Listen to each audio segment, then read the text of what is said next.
கிறிஸ்து இயேசுவுக்குள் அன்பாக அழைக்கப்பட்ட அன்புக்குரிய சகோதர சகோதரிகள் யாவருக்கும் நம்முடைய பிதாவாகிய தேவனாலும் கர்த்தராகிய இயேசு கிறிஸ்துவினாலும் கிருபையும் சமாதானமும் உண்டாவதாக என்ற அன்பின் வாழ்த்துக்களை தெரிவித்துக் கொண்டு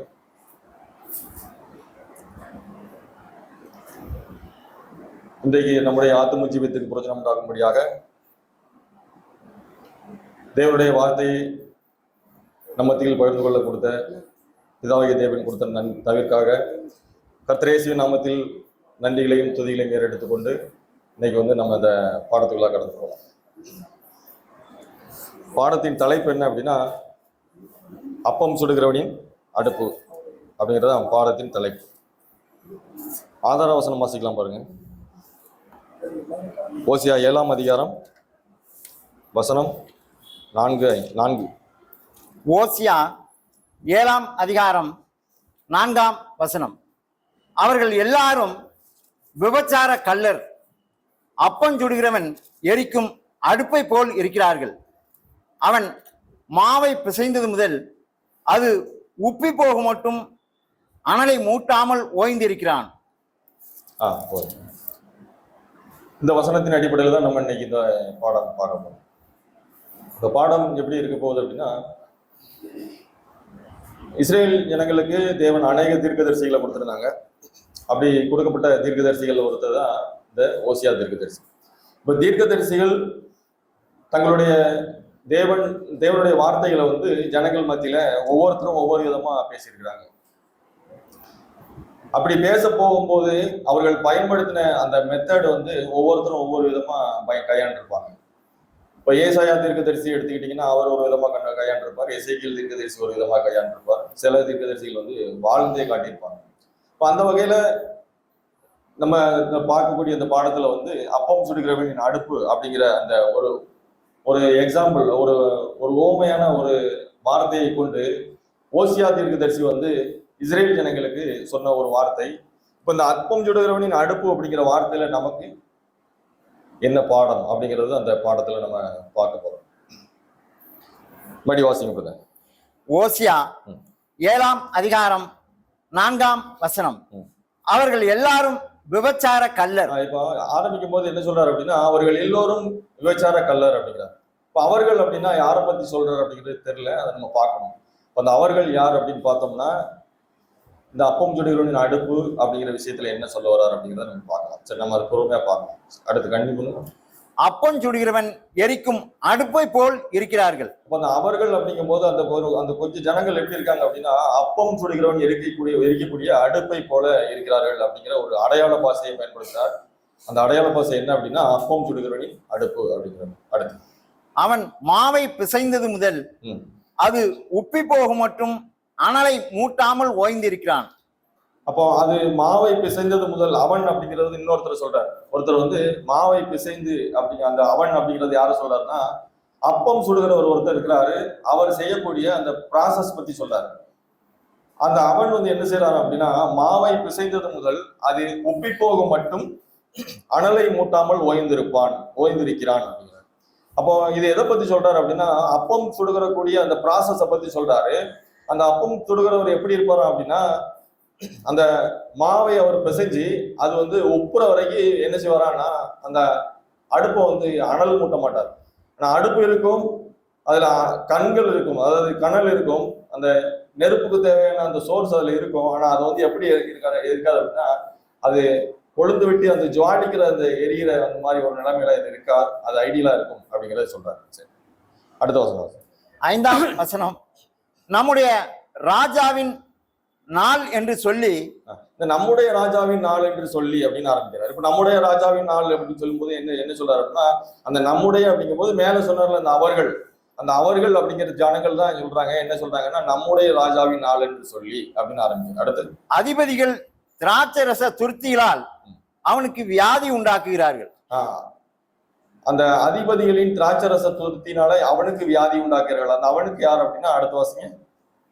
சரசக்காரரோட கூட அவன் தன் கையை நீட்டுகிறான். இங்க பார்க்கும்போது என்னன்னா, அதிபதிகள் அந்த திராட்சரசத்தை கொடுக்காங்கன்னு இருக்கு. அது திராட்சரசம் அப்படிங்கும்போது வேற ஒண்ணும் இல்லை, அது திராட்சை மது அப்படிங்கிற விஷயத்த கொடுக்கறதுனால அவங்க என்ன செய்றாங்க அப்படின்னா, சரசக்காரரோட அவன் தன் கையை நீட்டுகிறான் அப்படிங்கிறார். இப்ப சரசக்காரர் அப்படின்னா என்னன்னா, ஒரு ஆகாத ஜனங்கள், அத தேவையில்லாத ஒரு பழக்கத்தை ஏற்படுத்தி கொள்ளக்கூடிய, அதாவது தேவனுக்கு பிரியமாய் வாழக்கூடாத அந்த ஏளனம் பண்ணக்கூடிய அந்த மாதிரி ஒரு கேரக்டர் உள்ள ஒரு ஜனங்களோட அவர் வந்து எப்படி செய்யறாருன்னா, அவர் வந்து பழகக்கூடிய ஒரு நிலைமைக்கு போயிட்டார் அப்படிங்கிற மாதிரி சொல்றாரு. சரி, அடுத்து 6வது வசனம். 6ஆம் வசனம். அவர்கள் பதிவிருக்கும் போது தங்கள் இருதயத்தை அடுப்பை போல் ஆயத்தப்படுகிறார்கள். அவர்கள் பதவி இருக்கும் போது அப்படின்னா அவங்க வெளிப்படையா எதுவுமே செய்யல. யார் அவர்கள்? அந்த ஜனங்கள், இந்த ஒரு குரூப் ஆஃப் ஜனங்கள் வந்து வெளிப்படையா எதுவுமே செய்யல. அவங்க எப்படி செய்யறாங்கன்னா, பதவி இருக்கும் போது, அதாவது மறைஞ்சிருந்து செய்யக்கூடியவங்களா இருக்காங்க. அது எப்படி இருக்கு அப்படின்னா, அடுப்பை போல செய்யறாங்க. இந்த அடுப்பு, அப்பம் முட்டுகிறவனோட அடுப்பு எப்படி இருக்குதோ அதே மாதிரி அவங்க வந்து அவங்களுடைய கேரக்டர் வந்து எப்படி இருக்கா அப்படின்னா, அந்த அனல் மூட்டக்கூடிய அந்த அடுப்பை போல இருக்கு அப்படின்னு சொல்லி சொல்றாரு. சரி, அடுத்து. அவர்களில் அடுப்பு மூட்டுகிறவன் ராம் முழுவதும் தூங்கினாலும் காலமோ வென்றால் அது ஜுவாலிக்கிற அக்னியாய் எரியும். அடுப்பு வந்து எப்படி இருக்கணும் அப்படின்னா, அது அந்த மாவு புளிச்சு அது உப்புற வரைக்கும் வெயிட் பண்ணணும். ஆனா இங்க அந்த மாவை பிசைஞ்சு வச்சுட்டு அந்த அடுப்பு மூட்டக்கூடிய ஒரு தூங்கினா கூட என்ன செஞ்சிருந்தா அப்படின்னா, அந்த அடுப்பு வந்து காலையில ஜுவாலிச்சு எரியுது அப்படிங்கிற ஒரு நிலைமையில இருக்கக்கூடியதா இருக்கு இந்த அடுப்பு அப்படிங்கிறாங்க. சரி, அடுத்து. அவர்கள் எல்லாரும் அடுப்பை போல அனலாகி தங்கள் நியாயாதிபதிகளை பட்சித்தார்கள். அந்த அவர்கள் அப்படின்னு சொல்லக்கூடிய அந்த குரூப் ஆஃப் ஜனங்கள் என்ன செய்யறாங்களா அப்படின்னா, தங்கள் நியாயாதிபதிகளை பட்சித்தார்கள். நியாயாதிபதிகள் அப்படிங்கிற போது இது எப்படி புரிஞ்சுக்கலாம் அப்படின்னா, அவங்களை வழிநடத்தக்கூடிய, அவங்களை தலைமையேற்று நடத்தக்கூடிய அவர்களை வந்து பட்சிக்குதான். எது அப்படின்னா அந்த அடுப்பு. ஏன் அது பட்சிக்குது? ஏன் பட்சிக்குது அப்படின்னா, ஒரு அடுப்பு, அப்பம் சுடக்கூடிய ஒரு அடுப்பு எப்படி இருக்கணும் அப்படின்னா, அந்த மாவு தயாராகிற வரைக்கும் அந்த அடுப்பு எப்படி இருக்கணும், அது ஐடியலான ஒரு நிலைமையில இருக்கணும். ஆனா அங்க எப்படி இருக்கு அப்படின்னா, அந்த மாவு புளிச்சு உப்புறதுக்கு முன்னாலே அந்த அந்த அடுப்பு எப்படி இருக்குன்னா, அந்த ப்ராசஸ் ஸ்டார்ட் பண்ணக்கூடிய அந்த டியூரேஷன் டைம்குள்ள அது என்ன மாதிரி இருக்குன்னா, அது ஐடியலா இல்லை. அது வந்து ஜுவாலித்து எரியக்கூடிய ஒரு அக்னியை வெளிப்படுத்தக்கூடிய ஒரு அடுப்பா இருக்கு.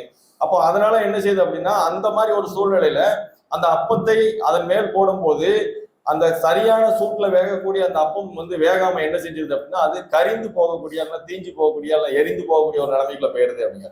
அதனாலதான் அந்த வழிநடத்தக்கூடியவர்கள் அந்த இது பட்சித்திருச்சு அப்படிங்கிற மாதிரி இந்த இடத்துல சொல்றாங்க. அடுத்து. அவர்களுடைய ராஜாக்கள் எல்லாரும் விழுந்தார்கள். இந்த செயல்னால என்ன செஞ்சாங்கன்னா, அவர்களுடைய ராஜாக்கள் எல்லோரும் விழுந்தார்கள்.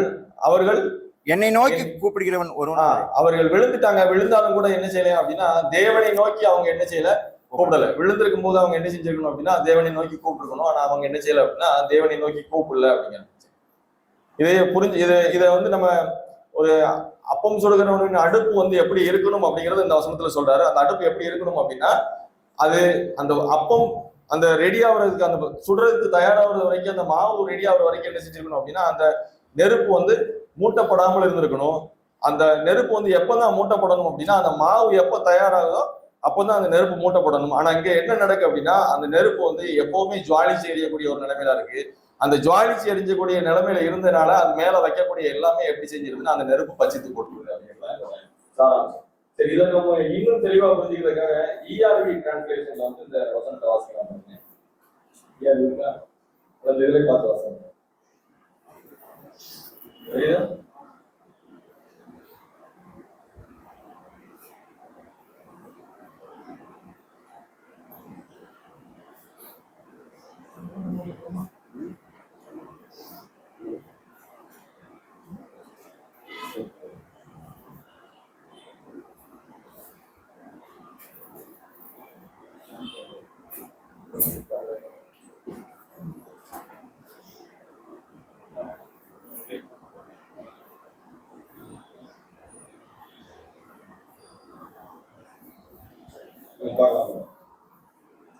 இதுல ERV டிரான்ஸ்லேஷன் வாசிக்கலாங்க.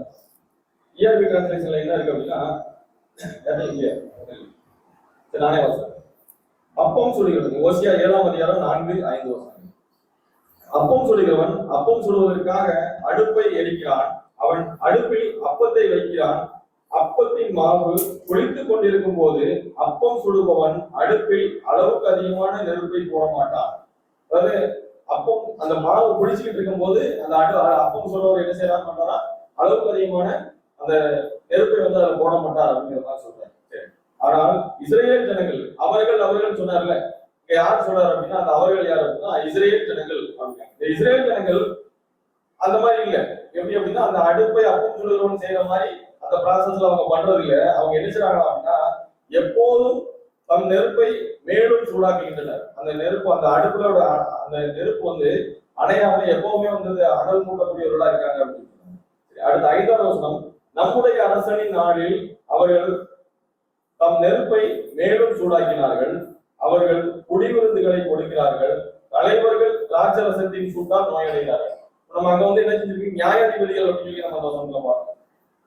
இங்க சொல்லும்போது என்ன சொல்றாங்க, தலைவர்கள், அதாவது அவங்களை வழிநடத்தக்கூடிய நம்ம ESV டிரான்ஸ்லேஷன் ஆங்கிலத்துல பார்த்தோம் அப்படின்னா அதுல ரூலர் அப்படின்னு எடுத்துக்கிட்டோம். அப்போ அவங்களை வழிநடத்தக்கூடிய ஜனங்களை வந்து என்ன செய்றாங்க அப்படின்னா அவங்க அந்த நோயடையை செய்யறாங்கன்னா அந்த திராட்சரசத்தின் மதுனால யாரை கெடுத்து போடுறாங்க அப்படின்னா அரசர்கள். எனவே அரசர்கள் தேவனை பரியாசம் செய்யும் ஜனங்களோட சேர்கிறார்கள்.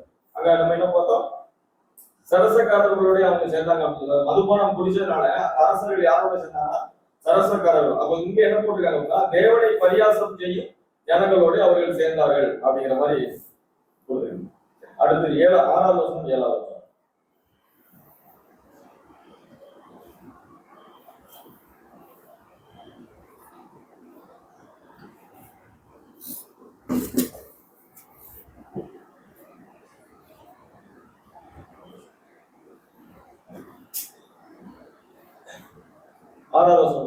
ஜனங்கள் தமது ரகசிய திட்டங்களை போடுகிறார்கள்.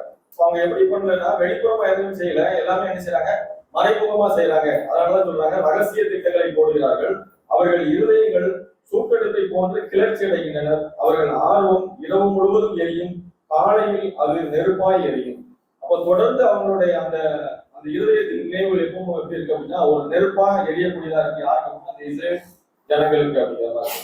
அவர்கள் அந்த நெருப்பாய் எரியறதுனால யார் அவங்க அந்த அந்த அதுல பாதிக்கப்படுறா அப்படின்னா அவர்களை ரூலர்ஸ், அதாவது வழிநடத்தக்கூடிய இடத்துல இருக்கிற எல்லாருமே வந்து அதனால பாதிக்கப்படுறாங்க அப்படிங்கிற மாதிரி சொன்னாங்க. சரி, அடுத்து 7வது வசனம், அவர்கள் அனைவரும் எரியும் சூட்டெடுப்பாய் இருக்கிறார்கள்.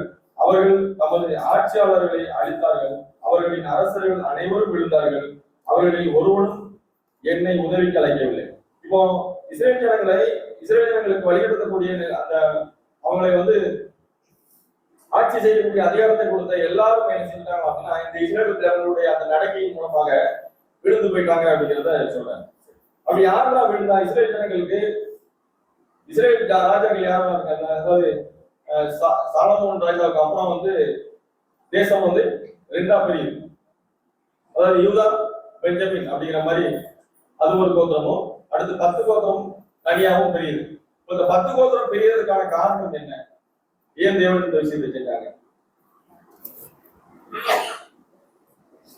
ஜனங்களை வழியிடத்திற்காக தேவன் கொடுத்த அந்த ஏற்பாட்டை அவங்க சரியான முறையில செய்யல.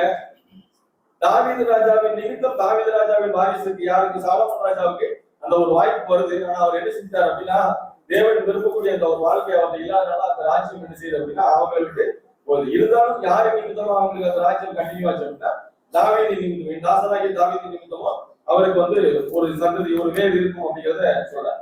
சரி, இந்த மாதிரி இருக்கும்போது என்ன நோக்கத்துக்காக ராஜா வந்து இன்னொரு ராஜாவை ஏற்படுத்துறாரு, ஒரு ராஜாவை தெரிவித்து போறாங்க.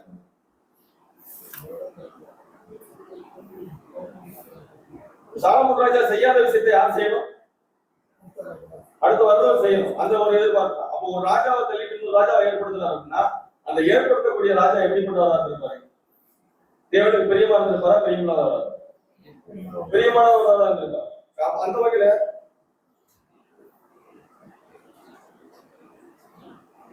அந்த தேசத்தை 2ஆ பிரிக்கும் போது யூதா பெஞ்சமின் அப்புறம் வந்து 10 கோத்திரம் தனியா பிரிக்காங்க. அது எப்படி தேவன் பிரிக்கல அப்படின்னா சரிபாதியா பிரிச்சு கொடுக்கல. அந்த ஒரு சிறு ஜனங்களை தனியாவும் இன்னொரு பெரிய குரூப் அது தனியாவும் பிரிச்சுட்டாங்க. அப்படி பிரிக்கும் போது அந்த 10 கோத்திரத்துக்கு ராஜாவா யாரை ஏற்படுத்துறாங்க அப்படின்னா ஃபர்ஸ்ட் சாலமோன் ராஜாவுக்கு அப்புறம் அவருடைய படைத்தளபதியாக யெரொபெயாம் ஏற்படுறாரு. அப்ப யெரொபெயாம் ஏற்படுத்த போது அவர் வந்து என்ன மாதிரி ஒரு நிலைமையில இருந்திருப்பாரு, கண்டிப்பா ஒரு தேவனுக்கு பிரியமான ஒரு நிலைமையில தான் இருந்திருப்பாரு. அப்ப இப்படி இருந்த ஜனங்கள்ல வந்து வரிசையா வரக்கூடிய ஒவ்வொரு ராஜாவும் என்ன செஞ்சாங்க அப்படின்னா ஒரு ராஜாவை தள்ளி இன்னொரு ராஜாவை ஏற்படுத்தும் போது என்ன நிலைமையில இருந்திருக்கும் அவங்களுக்கு, தேவனுக்கு பிரியமா ஏதாவது செய்யணும் அப்படிங்கிறதுனால தான் அடுத்த ராஜாவுக்கு வாய்ப்பு கொடுக்குறாரு. ஆனா ஒவ்வொரு ராஜாவுக்கு வாய்ப்பு மாறி மாறி போனா கூட யாருமே என்ன செய்யல, தேவனுக்கு பிரியமா தேவன் எதிர்பார்த்த அந்த ஒரு வாழ்க்கையை வந்து அவங்க வாழல அப்படிங்கிறதுனால அந்த ராஜாக்கள் வந்து கைவிட்டு போயிட்டே இருக்கு அப்படிங்கிறாங்க. அப்படின்னா யெரொபெயாமுக்கு அப்புறம் வந்து யார் வர்றா அப்படின்னா பாசா ராஜா வர்றாரு. ஒன்று ராஜாக்கள் 15ஆம் அதிகாரம் 33.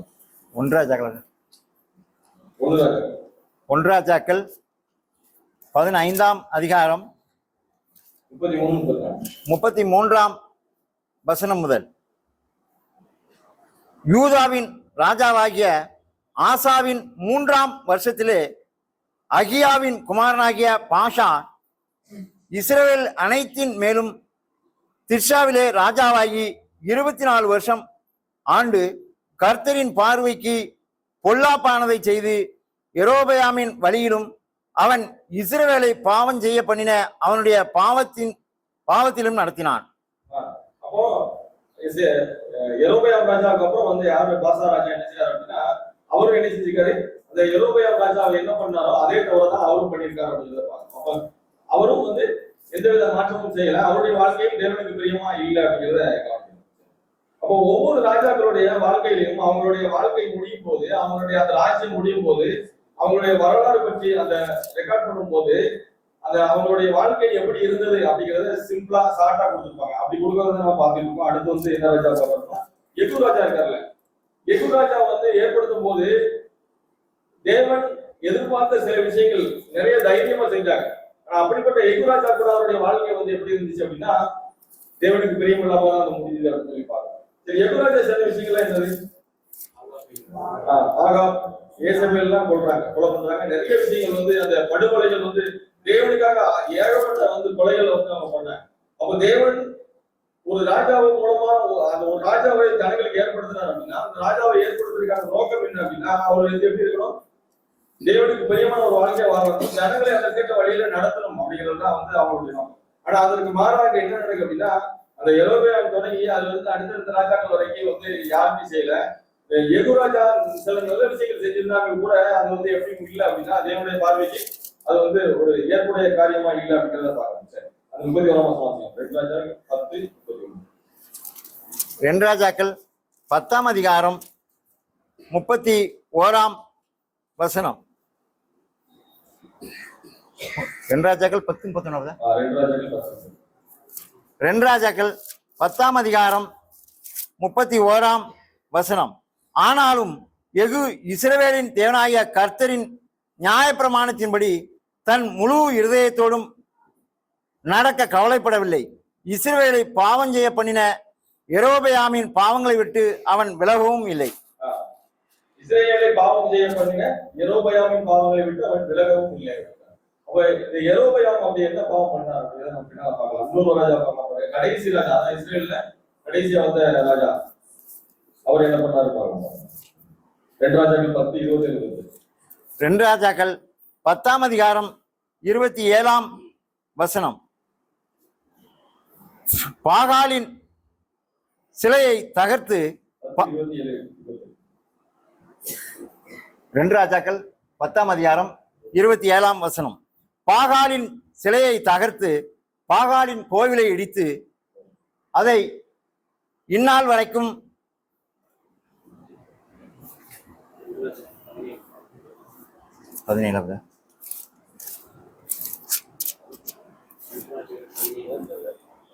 17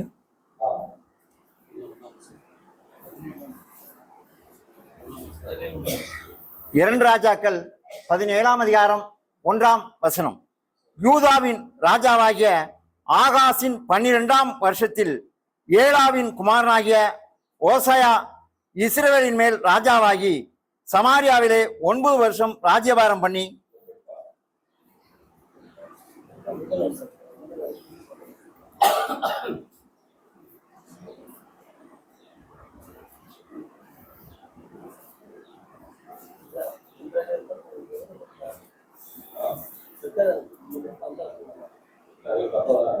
சரி, நான் வாசிக்கிறேன். யூதாவின் ராஜாவாகிய அசரியாவின் 52ஆம் வருஷத்தில் ரெமலியாவின் குமாரனாகிய பெக்கா இஸ்ரவேலின் மேல் ராஜாவாகி சமாரியாவிலே 20 வருஷம் ராஜ்யபாரம் பண்ணி கர்த்தரின் பார்வைக்கு பொல்லாப்பானதை செய்தான். இஸ்ரவேலை பாவம் செய்ய பண்ணின நேபாத்தின் குமாரனாகிய யெரொபெயாமின் பாவங்களை அவன் விட்டு விலகவில்லை. அப்போ இஸ்ரவேலின் கடைசி ராஜா வரைக்கும் வந்து என்ன நடந்தது அப்படின்னா அந்த யெரொபெயாமின் பாவம் வந்து நீங்களே அப்படிங்கிற மாதிரி சொல்லியிருக்காங்க. ஒவ்வொரு ராஜாவுடைய வாழ்க்கையும் பார்க்கும் போதும் என்ன இருக்கு அப்படின்னா அந்த இஸ்ரவேலை பாவம் செய்ய பண்ணின நேபாத்தின் குமாரனாகிய யெரொபெயாமின் பாவங்களை விட்டு அவன் நீங்கவில்லை, அதாவது விலகவில்லை அப்படிங்கிற மாதிரி. அப்படி என்ன பண்ணாரு அந்த யெரொபெயாம்? இப்போ யெரொபெயாமை செலக்ட் பண்ணும்போது அவர் வந்து எப்படி மனநிலையில் இருந்தார் அப்படின்னு வாசிக்கலாம் பாருங்க. 1 ராஜாக்கள் 14:7. 1 ராஜாக்கள் 14 அதிகாரம் 7ஆம் வசனம் முதல். நீ போய் யெரொபெயாமை நோக்கி, இஸ்ரவேலின் தேவனாகிய கர்த்தர் சொல்லுகிறது என்னவென்றால், ஜனத்தினின்று உன்னை நான் உயர்த்தி உன்னை இஸ்ரவேல் என்னும் என் ஜனத்தின் மேல் அதிபதியாக வைத்தேன். ராஜாவை யெரொபெயாம் ராஜாவை ஏற்படுத்தும் போது அவர் என்ன நிலைமையில இருந்தார்? சாதாரண ஒரு ஜனங்களோட அந்த ஜனங்களா இருந்தார். அதாவது படைத்தளபதியா இருந்தாலும் அவர் வந்து அவர் பரம்பரை அவர் அப்பா அந்த மாதிரி யாருமே வந்து இந்த ராஜா வம்சத்துல வர்ற மாதிரி இல்ல. அவங்க ஒரு சாதாரண ஒரு குடும்பத்தை சேர்ந்தவராக இருந்தாரு. அந்த மாதிரி நிலைமையில இருக்கும் போது அவர் ராஜாவை ஏற்படுத்துறாரு யார்? தேவன் ஏற்படுத்துறாரு அப்படின்னா அவர்கிட்ட வந்து நல்ல கேரக்டர் எல்லாம் இருந்திருக்கணும். கண்டிப்பா அதை பார்த்து தான் தேவன் வந்து ஒரு வாய்ப்பு வந்து அவர் கொடுக்குறாரு. கொடுத்து அவர் என்ன செய்யறாரு அப்படின்னா 8ஆம் வசனம். நான் ராஜ்யபாரத்தை தாவீது வம்சத்தாரின் கையிலிருந்து பிடுங்கி உனக்கு கொடுத்தேன். ஆனாலும் என் கற்பனைகளை கைக்கொண்டு என் பார்வைக்கு செம்மையானதையே செய்ய தன் முழு இருதயத்தோடும் என்னை பின்பற்றின என் தாசனாகிய தாவீதை போல நீ இராமல். இங்க இந்த வசனத்தை கவனிப்போது நமக்கு என்ன தோணும் அப்படின்னா வெறுமனையா தாவீது குடும்பத்துல இருந்து யெரொபெயாம் கிட்ட வந்து பிடிக்கி கொடுத்தாங்க அப்படின்னா, அப்போ தாவீது ராஜா கிட்ட வந்து அடுத்த அந்த சாலமோன் ராஜாவுக்கு அப்புறம் ராஜ்யம் பிரிஞ்சு இவர் கையில வரணும் அப்படின்னா இவர் கேரக்டர் கண்டிப்பா என்ன மாதிரி இருந்திருக்கணும் அப்படின்னா தேவனுக்கு பிரியமா கண்டிப்பா இருந்திருக்கணும். இவருடைய சிந்தி, இவர் செயல், இவருடைய கிரியை எல்லாத்தையும் எப்படி இருக்கணும்னா தேவனுக்கு பிரியமா தான் இருந்திருக்கணும். அதான் சொல்றாரு, என்ன நோக்கத்துக்காக நான் அவனை கொடுத்தேன் அப்படிங்கிறது இந்த வசனத்துக்கு சொல்றாரு பாருங்க. நான் ராஜ்யபாரத்தை தாவீது வம்சத்தாரின் கையிலிருந்து பிடுங்கி உனக்கு கொடுத்தேன். ஆனாலும் என் கற்பனைகளை கைக்கொண்டு என் பார்வைக்கு செம்மையானதையே செய்ய தன் முழு இதயத்தோடும் என்னை பின்பற்றின தாவீது ராஜா மாதிரி நீ இல்ல. எதுக்காக நான் உன்னை கொடுத்தனா தாவீது ராஜா மாதிரி நீ செய்யறதுக்காக கொடுத்தேன். நீ என்ன செய்யல, அதே மாதிரி நீ செய்யல அப்படிங்கிறத சொல்றாரு. அப்ப யெரொபெயாம் ராஜா அப்படி என்ன பாவம் பண்ணாரு? எல்லா ராஜாவும் அதே தான் பண்ணாங்க. அவனை என்ன பண்ணாரு?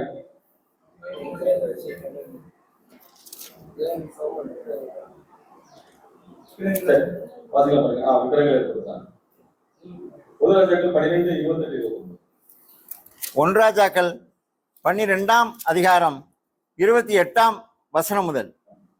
ஆகையால் ராஜாவானவன் யோசனை பண்ணி பொன்னினால் 2 கன்றுக்குட்டிகளை உண்டாக்கி ஜனங்களை பார்த்து, நீங்கள் எருசலேமுக்கு போகிறது உங்களுக்கு வருத்தம்.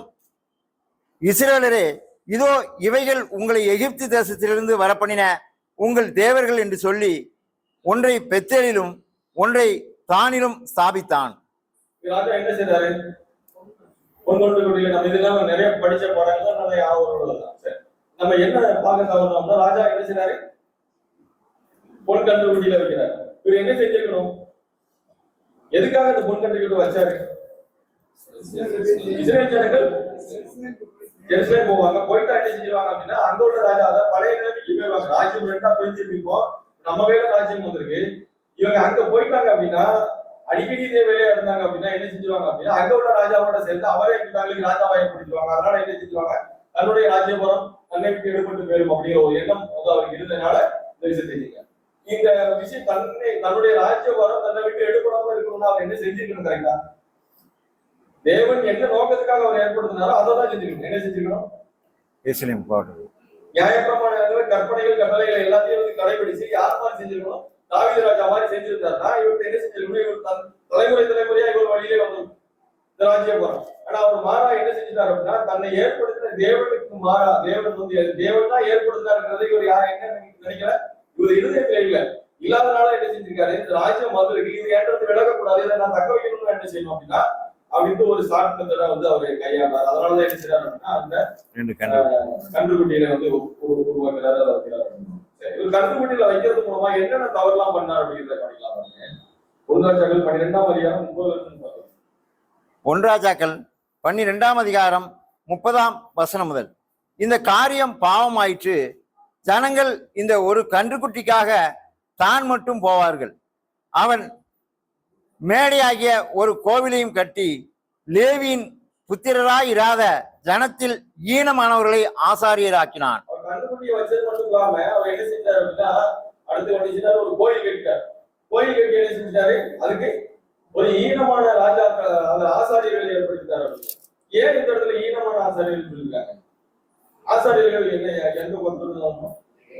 லேவி கோத்திரத்துல இருந்து வந்தாதான் அவங்க என்ன செய்வாங்க, ஆசாரியர்கள். அந்த ஆசாரியர்கள் வந்து லேவி கோத்திரத்துக்கு வரக்கூடியவங்க என்ன செய்வாங்க, தேவன் விரும்புற மாதிரி தங்களுடைய பலிகள் தங்களுடைய அந்த செயல்பாடுகள் அந்த ஆராதனை முறைகள் எல்லாம் எப்படி இருக்கும் அப்படின்னா தேவன் விரும்பக்கூடியதா இருக்கும். ஆனா இங்க என்ன செய்யறாங்க அப்படின்னா ஈனமான ஆசாரியர்கள் அப்படின்னு என்ன அர்த்தம்? தேவன் விரும்புறதுக்கு மாறா, தேவன் விரும்பினாலும் சரி விரும்பினாலும் சரி, எனக்கு யாரு விரும்பணும், யாரு விரும்புற மாதிரி செய்யணும் அப்படின்னா என்னை ஏற்படுத்தின ராஜா விரும்பணும். என்னை ஏற்படுத்தின ராஜா யாரு? யெரொபெயாம். அந்த யெரொபெயாம் அடுத்து ஆளக்கூடிய ஒவ்வொருத்தரும் என்ன விரும்புறாங்களோ அதைத்தான் யார் செய்யணும், இந்த ஆசாரியர்கள். அதற்காக என்ன செய்யறாங்கன்னா ஈனமான ஆசாரியர்கள். தேவன் வந்து ஆசாரியத்துவ வேலைக்கு வந்து லேவியர்கள் தான் ஏற்படுத்துறாங்க. ஆனா மாறாட்டு ஒரு ஏதாவது ஒரு குருவில இருந்து அவங்களை வந்து எடுத்து வச்சாலும் அவங்க எப்படிப்பட்டவங்களா இருக்காங்கன்னா தேவனுடைய காரியத்தை செய்யக்கூடியவங்களா இல்லாம மாறா தன்னை ஏற்படுத்தின ராஜா விரும்பக்கூடிய செயலை செய்யக்கூடியவர்களா இருக்காங்க அப்படிங்கிறத. அப்ப ரெண்டு விஷயம் செஞ்சிருக்காரு. என்ன அப்படின்னா ஆலயம் கட்டிருக்காரு, அடுத்து ஈனமான ஆசாரியர்கள் எடுத்திருக்காரு. இந்த வேற என்ன செஞ்சிருக்காரு பார்க்கலாம்.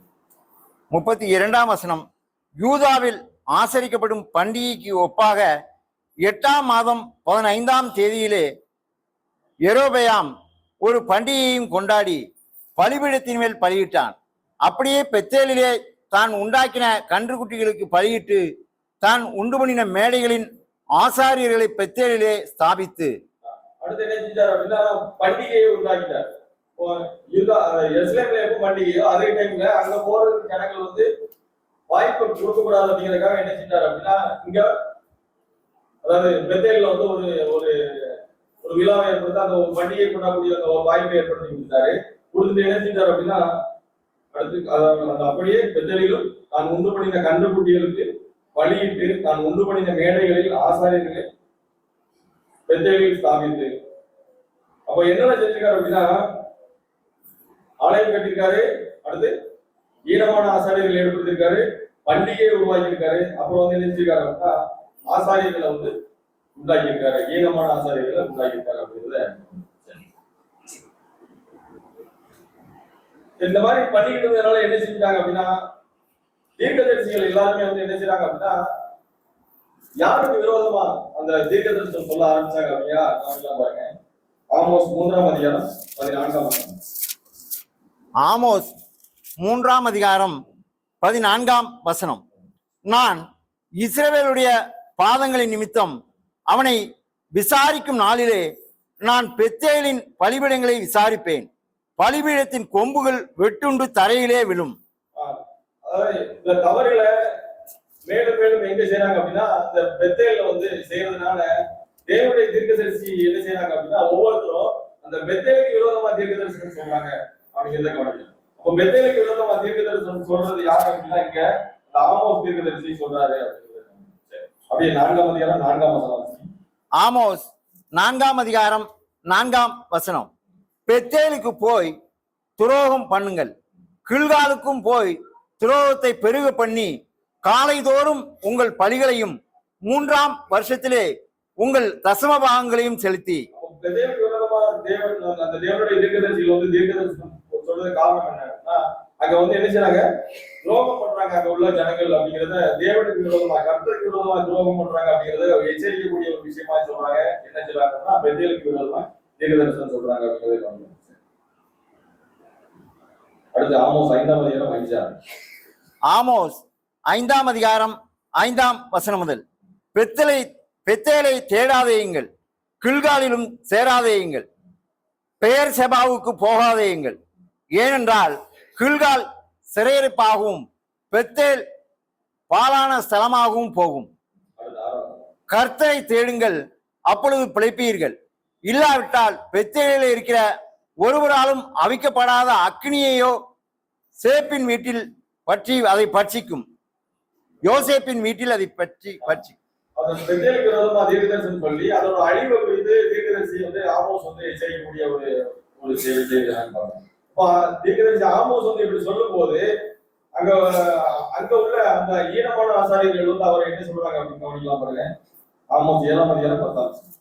ஆமோஸ் 7ஆம் அதிகாரம் 10 அப்பொழுது பெத்தேலில் ஆசாரியனான அமத்சியா இஸ்ரவேலின் ராஜாவாகிய எரபெயாமுக்கு ஆள் அனுப்பி, ஆமோஸ் இஸ்ரவேல் வம்சத்தாரின் நடுவே உமக்கு விரோதமாக கட்டுப்பாடு பண்ணுகிறான்.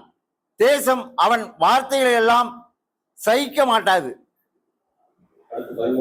13 பெத்தேலிலே இனி தீர்க்க தரிசனம் சொல்லாதே.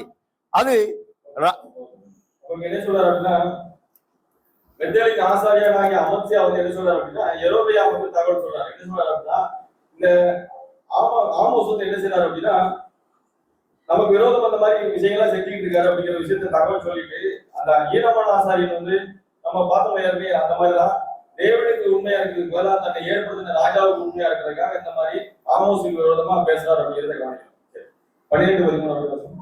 12 ஆமோஸ் 7ஆம் அதிகாரம் 12 முதல்.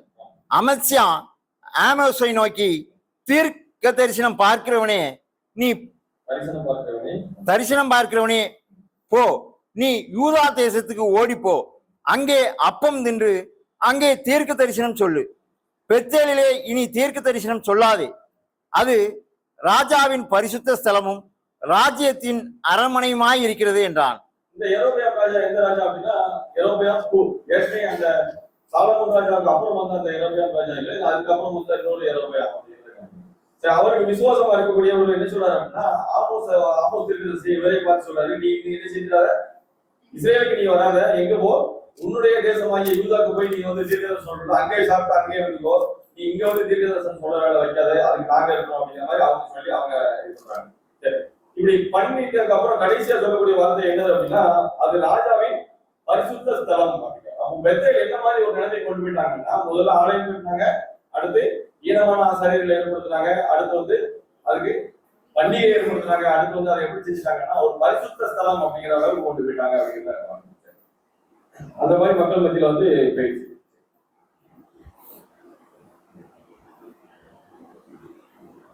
இது எல்லாம் ஏன் ஏற்படுச்சு? அந்த கன்றுக்குட்டிய அங்க ஸ்தாபிச்சதுனாலதான் வந்தது அப்படிங்கிறத. அப்ப இந்த ராஜாக்கள் ஒவ்வொருத்தரும் அவங்களுடைய அந்த டைம் பீரியட்ல என்ன செஞ்சாங்க அப்படின்னா, இந்த பெத்தேல்ல இருந்த இந்த விஷயத்தை எல்லாமே அகற்றுறதுக்கு எல்லாருமே தவறி போயிட்டாங்க. அது தொடர்ந்து அடுத்தடுத்த ராஜாக்கள் காலத்திலேயும் கூட அது என்னவா இருந்துச்சு அப்படின்னா, அது அப்படியே தான் இருந்துச்சு. யாருமே அதை அகற்றுறதுக்கான எந்த இதுவுமே செய்யல அப்படிங்கிறத கவனிக்கணும்.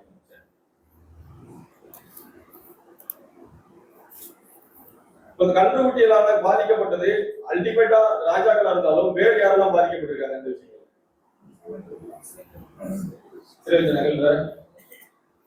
இந்த கன்றுக்குட்டியை யெரொபெயாம் உருவாக்கி கொடுத்தார். யாருக்கு?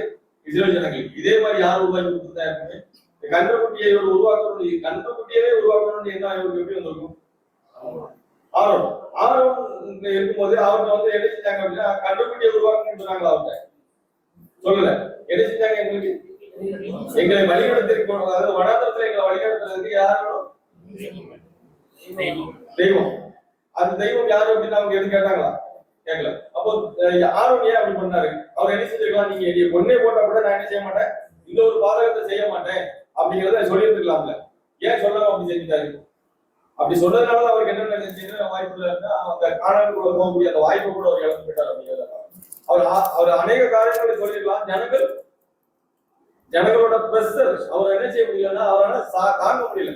தாங்காம என்ன செஞ்சாரு அப்படின்னா, அதுக்கு ரீசன் இருந்தா கூட அவர் என்ன செஞ்சிருக்கலாம் அப்படின்னா, நான் கண்டிப்பா என் உயிரை போனா கூட நான் என்ன செஞ்சுக்க மாட்டேன், இந்த விக்கிரகத்தை நான் உருவாக்கி கொடுத்துக்க மாட்டேன் அப்படின்னு சொல்லிருக்கலாம். ஆனா மாறா என்ன செஞ்சாங்கன்னா, ஜனங்களோட பிரஷர்னால எங்களுக்கு விக்கிரகம் எப்படி வேணும் அப்படிங்கிற ஒரு அந்த பிரஷர்ல அவங்க என்ன செஞ்சாரு அப்படின்னா விக்கிரகத்தை உருவாக்கிட்டாரு. இந்த விக்கிரகம் உருவாக்கும் அது கண்டுபிடிச்சி அப்படிங்கிறது அவருக்கு எப்படி உருவாயிருக்கும் தோணிருக்கும்?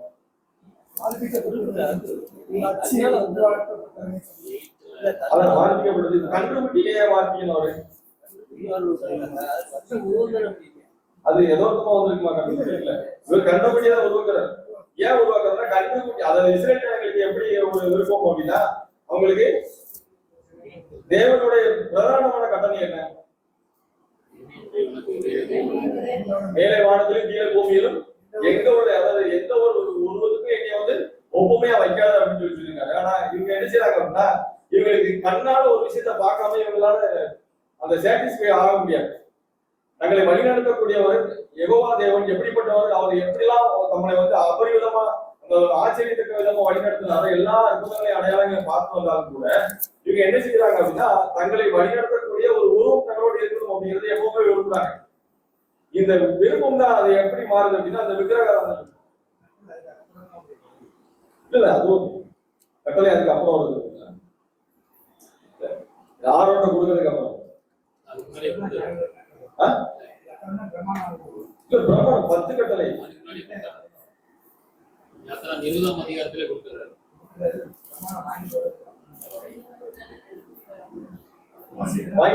அது 2வது நாள் போகும்போது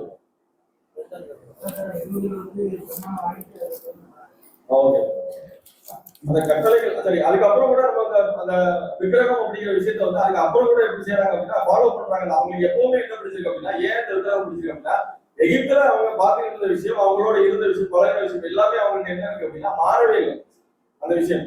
தேவன் வந்து கட்டளையா கற்பனையா கொடுத்துருந்தா கூட என்ன உங்களுக்கு வேற இந்த மாதிரி கண்டினியூவா கொடுத்துருந்தா கூட ஆனா அந்த அந்த விஷயம் பெற்றுக்கொண்டதுக்கு அப்புறம் கூட அவங்க அதை மாறாத ஒரே நிலைமையில இருக்காங்க அப்படின்னா காரணம் என்ன அப்படின்னா இவங்க இதே விஷயத்துல பழக்கப்பட்டிருக்காங்க அப்படிங்கிறது அவங்க வாழ்க்கையில வந்து பார்க்க முடியாது.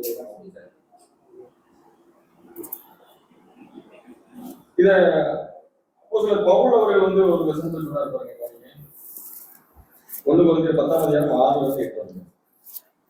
1 கொரிந்தியர் 10ஆம் அதிகாரம் 6ஆம் வசனம் முதல் அவர்கள் இச்சித்தது போல நாமும் பொல்லாங்கானவைகளை இச்சியாதபடிக்கு இவைகள் நமக்கு திருஷ்டாந்தங்களாக இருக்கிறது. ஜனங்கள் புசிக்கவும் குடிக்கவும் உட்கார்ந்து விளையாட எழுந்திருந்தார்கள் என்று எழுதியிருக்கிறபடி அவர்களில் சிலர் விக்கிரக ஆராதனைக்காரர் ஆனது போல நீங்களும் ஆகாதிருங்கள். அப்போ அங்க என்ன செஞ்சாங்க அப்படின்னா ஜனங்கள் வந்து விக்கிரக ஆராதனைக்காரர்கள் ஆனது போல நீங்களும் ஆகாதிருங்கள் அப்படின்னு சொல்லிட்டு அந்த இஸ்ரேல் ஜனங்களுடைய அந்த பழைய வாழ்க்கையை வந்து ஒரு ரெஃபரன்ஸா எடுத்து கொடுக்கிறார். யார் அப்படின்னா அப்போஸ்தலர் பவுல் கொடுக்கிறார். 8ஆம் வசனம் அவர்களில் சிலர் வேசித்தனம் பண்ணி ஒரே நாளில் 23,000 பேர் விழுந்து போனார்கள். அதுபோல நாமும் வேசித்தனம் பண்ணாது இருப்போமாக. அப்போ அவங்க என்ன தப்பு பண்ணாங்களோ அதை நீங்க பண்ணாதீங்க அப்படிங்கிறதுக்கு அப்போஸ்தலர் பவுல் வந்து பின்னால வந்த சபை ஜனங்களுக்கு வந்து ரெஃபரன்ஸ் கொடுக்குறாரு. எது அப்படின்னா அந்த இஸ்ரேல் ஜனங்கள் என்னெல்லாம் பாவம் பண்ணாங்களோ அந்த விஷயங்களை நீங்க பண்ணாதீங்க அப்படிங்கிறதுக்கு கொடுக்குறாங்க. இப்ப நம்ம இது அவுட்லைன் பார்த்துட்டோம். இப்ப இஸ்ரேல் ஜனங்கள் அந்த ராஜாக்கள் அந்த விக்கிரகங்களை வந்து தொடர்ந்து அந்த பயன்படுத்திட்டு வந்ததுக்கு காரணம் என்ன அப்படின்னா தன்னுடைய ராஜ்யம் வரும் தன்னை விட்டு நீங்கிடக்கூடாது அப்படிங்கிற நோக்கம். ஆனா அந்த நோக்கம் இருந்தாலும் கூட எதனால அது வந்து செயல்படுத்திட்டே வந்தாங்க அப்படிங்கிறது காரணம் என்ன அப்படின்னா இந்த இஸ்ரேல் ஜனங்களுடைய பிரஷர் தான் காரணம் அப்படிங்கிறத நம்ம வந்து என்ன செஞ்சோம் ஆரோனுடைய உதாரணத்தை நம்ம பார்த்தோம். ஆரோன் வந்து சுயமா அந்த விருப்பப்பட்டதை செய்யலைன்னா கூட அந்த ஜனங்களுடைய அழுத்தத்தை தாங்க முடியாம என்ன செஞ்சாரு அப்படின்னா இந்த மாதிரி ஒரு விக்கிரகத்தை உருவாக்கி கொடுத்தார். அப்போ அந்த இதெல்லாம் அந்த இந்த நம்ம ஓசியா தீர்க்கதரிசி சொல்லும்போது என்ன சொல்றாரு அப்படின்னா அந்த அந்த அப்பம் சொல்லுகிற ஒரு அடுப்புக்கு மேல இருக்கிற எல்லாத்தையும் அந்த ஜனங்கள் வந்து வச்சித்து போட்டுறாங்க. எப்படி இருக்காங்க அப்படின்னா அணையாத அந்த ஜுவாலிச்சு எரியக்கூடிய அக்னியா இருக்காங்க அப்படிங்கிறத சொல்றாரு. அப்ப இந்த மாதிரி இஸ்ரேல் ஜனங்கள் தான் யார அந்த அவங்களை அழிப்படுத்தக்கூடிய அவங்களை ஆளக்கூடியவர்களை வந்து அந்த அழிக்கக்கூடிய ஒரு செயலை செஞ்சாங்க. அவங்களே அந்த அந்த விக்கிரகங்களை உருவாக்கி கொடுக்கறதுக்கு அந்த நிர்பந்திக்கக்கூடிய ஒரு நிலைமையில யார் இருந்தாங்க அப்படின்னா அந்த இஸ்ரேல் ஜனங்கள் தான் இருந்தாங்க அப்படிங்கிறத ராஜாக்களை நம்ம யாருக்கு ஒப்பிட்டு பார்க்கணும்? அவங்க வந்து இஸ்ரேல் ஜனங்களுடைய அந்த பிரஷர்னால அவங்களை வழிநடத்தக்கூடிய நிலைமையில இருந்த ஜனங்கள் வந்து என்ன செஞ்சாங்க? அந்த ஜனங்கள் அப்படிங்கிற வழிநடத்தக்கூடிய நிலைமையில இருந்த தலைவர்கள் வந்து பொசுக்கிட்டாங்க, அதாவது அழிஞ்சு போயிட்டாங்க, விழுந்துட்டாங்க. அப்ப அப்போ அந்த அந்த ராஜாக்கள் அந்த வழிநடத்தக்கூடிய இடத்துல இருக்க அந்த ராஜாக்களை வந்து யாருக்கு அடையாளம் வைப்பாங்க? என்ன விஷயத்துக்கு அடையாளம் வைப்பாங்க? இப்ப நம்மளுக்கு எடுக்கும்போது, நம்மளுக்கு பாடம் அப்படின்னு எடுக்கும்போது என்ன மாதிரி பார்க்கணும்?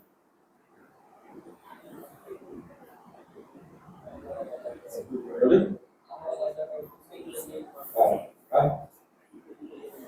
கேட்கல.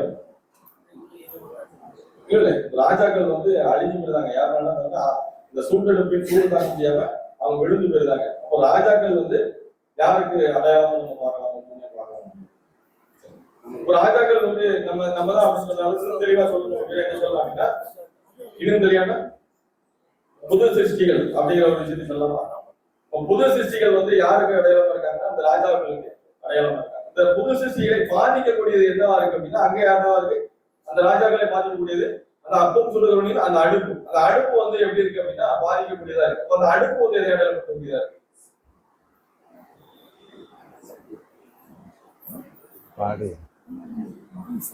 புது சிருஷ்டிகளை பாதிக்கக்கூடிய ஒரு காரியம் அப்படின்னா என்ன சொல்லலாம்? கேட்கல. சொல்லுங்க. இல்ல அது சொன்னாலும் இன்னும் கொஞ்சம் டீப்பா கரெக்டா எல்லாமே ஒரு விதத்துல கரெக்டா இருந்தாலும் இன்னும் தெளிவா பார்க்கணும். பாடுகளா அங்க நம்ம ஒவ்வொரு பார்க்கும்போது என்னன்னா சூடு தாங்க முடியாம அது பொசிக்கிறது அப்பம்.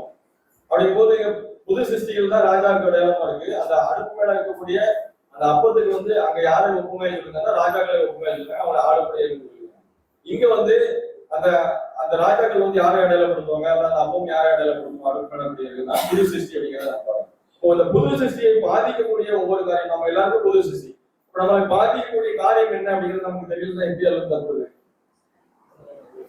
சரி பாசிக்கலாம் பாருங்க. ரோமர் 13ஆம்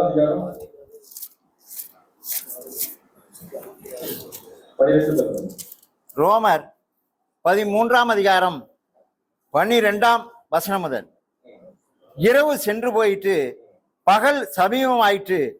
ஆகையால் அந்தகாரத்தின் கிரியைகளை நாம் தள்ளிவிட்டு ஒளியின் ஆயுதங்களை தரித்துக் கொள்ள கடவோம். களியாட்டும் வெறியும் வேசித்தனமும் காம விகாரமும் வாக்குவாதமும் பொறாமையும் உள்ளவர்களாய் நடவாமல் பகலிலே நடக்கிறவர்கள் போல சீராய் நடக்க கடவோம். 13ஆம் வசனத்தை நம்ம கவனிக்கும் போது களியாட்டும் வெறியும் வேசித்தனமும் காம விகாரம் இந்த மாதிரி பாவங்கள்லாம் வரும். இந்த பாவங்களுக்கு அடிப்படையா இருக்கிறது என்னது அப்படின்னு பார்க்கும்போது மேல உள்ள அந்த வசனத்தை கவனிக்கலாம். அந்த வசனத்தை கவனிக்கும் போது மறுபடியும் வாசிங்க. ரோமர் 13ஆம் அதிகாரம் 12ஆம் வசனம். இரவு சென்று போயிற்று பகல் சமீபம் ஆயிற்று. ஆகையால் அந்தகாரத்தின் கிரியைகளை நாம் தள்ளிவிட்டு. இரவு சென்று போயிட்டு பகல் சமீபம் ஆயிட்டு ஆகையால் அந்தகாரத்தின் கிரியைகளை தள்ளிவிட்டுப்போம். ஒவ்வொரு புது சிருஷ்டிக்கும் அந்த பாவம் அப்படிங்கிற ஒரு நிலைமை, அதாவது புது சிருஷ்டி அப்படிங்கிறது என்ன செய்யும்? தேவனுடைய சித்தத்தை செயல்படுத்துறதுக்காக செயல்படும், அதை விருப்பப்படும், அதுக்கான முயற்சிகளை மேற்கொள்ளும். ஆனா அதை தடுத்து நிறுத்தக்கூடிய வேலையில என்ன செய்யும் அப்படின்னா பழைய மனுஷன் செய்யும். இந்த பழைய மனுஷன் இந்த விஷயத்தை செய்யறதுக்கு காரணம் என்னவா இருக்கும் அப்படின்னா இந்த அந்தகாரத்தின் கிரியைகள். அந்த அந்தகாரத்தின் கிரியைகள் என்னதெல்லாம் அப்படின்னா அது 13ஆம் வசனத்துல சொல்லப்பட்டிருக்கு. இந்த அந்தகாரத்தின் கிரியைகள் அப்படிங்கிறது என்னவா இருக்கு அப்படின்னா அந்த புது சிருஷ்டியை பாதிக்கக்கூடிய, அதை பொசிட்டிவ் போடக்கூடிய செய்கிறது. அப்ப அந்த அந்த காலத்தின் கிரியைகள் அப்படின்னா அதை நம்ம தள்ளி விடுறது எங்க அந்த காலத்தின் கிரியை எதனால அது நம்ம ஏன் அந்த அப்ப சுடுகிற அந்த அடுப்போட அந்த காலத்தின் கிரியை எப்படி கனெக்ட் பண்ணலாம்? இப்ப அந்த அடுப்புல அந்த நெருப்பேற்றக்கூடியவர்கள் எப்படி இருந்தாங்க அப்படின்னு பார்க்கும்போது அவங்க பதிவு இருந்தாங்க, மறைந்து இருந்தாங்க. அதே மாதிரி அந்த அடுப்பு தணல் எரிகிறது வந்து எப்படி இருந்துச்சா நான் முழுவதும் அந்த அப்பம் சுடுறத தூங்கிட்டு இருந்தா கூட அது தணல் வந்து எரிஞ்சுக்கிட்டே இருந்தா. இப்ப அடுப்புக்குள்ள தணல் எரியுது அப்படின்னா அது வெளியில தெரியாது.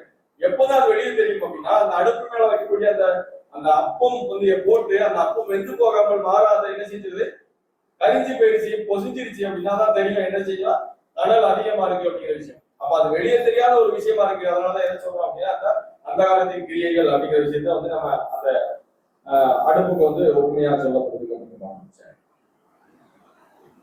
அடுத்து இதனாலதான் நம்முடைய அண்ணன் இயேசு கிறிஸ்து கூட முதலாம் வருகையில் வந்திருக்கும் போது இஸ்ரேல் ஜனங்கள்ட்ட சொல்லும்போது என்ன சொல்றாங்க அப்படின்னா நியாயப்பிரமாணத்தின் அந்த கிரியைகளை செய்து கொண்டிருந்த நியாயப்பிரமாணத்தின் அடிப்படையில பாரம்பரியமாக செய்து கொண்டிருந்த அந்த கிரியைகள் எல்லாம் இஸ்ரேல் ஜனங்களுக்கு எப்படி இருந்துச்சு அப்படின்னா தேவனோடு தங்களை சேர்க்கக்கூடிய காரியமா இருந்துச்சு. ஆனா ஆண்டவர் இயேசு கிறிஸ்து பேசும்போது அந்த சத்தியத்தை சொல்லும் போது நீங்க நியாயப்பிரமாணத்தின் கிரியைகளை செய்றீங்க, ஆனா அது உள்ளான அர்த்தத்தை என்ன செஞ்சிருக்கீங்க, செய்ய தவறிவிட்டீங்க அப்படிங்கிறத சொல்றாங்க. ஆனா அது சொல்லும் போது கூட அவங்களால என்ன நிலைமையில இருந்தாங்கன்னா ஏற்றுக்கொள்ள முடியாத ஒரு நிலைமையில இருந்தாங்க. அப்ப அது மறைக்கப்பட்ட அந்த நிலைமையில இருந்துச்சு அப்படிங்கிறது அந்த சத்தியம். இதே போலதான் நம்மளுடைய வாழ்க்கையில கூட என்னவா இருக்கு அப்படின்னா, எபேசியர் 5ஆம் அதிகாரம் 10 படிக்கிறோம். எபேசியர் 5ஆம் அதிகாரம் 10ஆம் வசனம் முதல், கர்த்தருக்கு பிரியமானது இன்னதென்று நீங்கள் சோதித்து பாருங்கள், கனியற்ற அந்தகார கிரியைகளுக்கு உடன்படாமல் அவைகளை கடிந்து கொள்ளுங்கள், அவர்களால் ஒளிப்பிடத்தில் செய்யப்படும் கிரியைகளை சொல்லுகிறதும் அவலட்சணமாய் இருக்கிறதே, அவைகளை எல்லாம்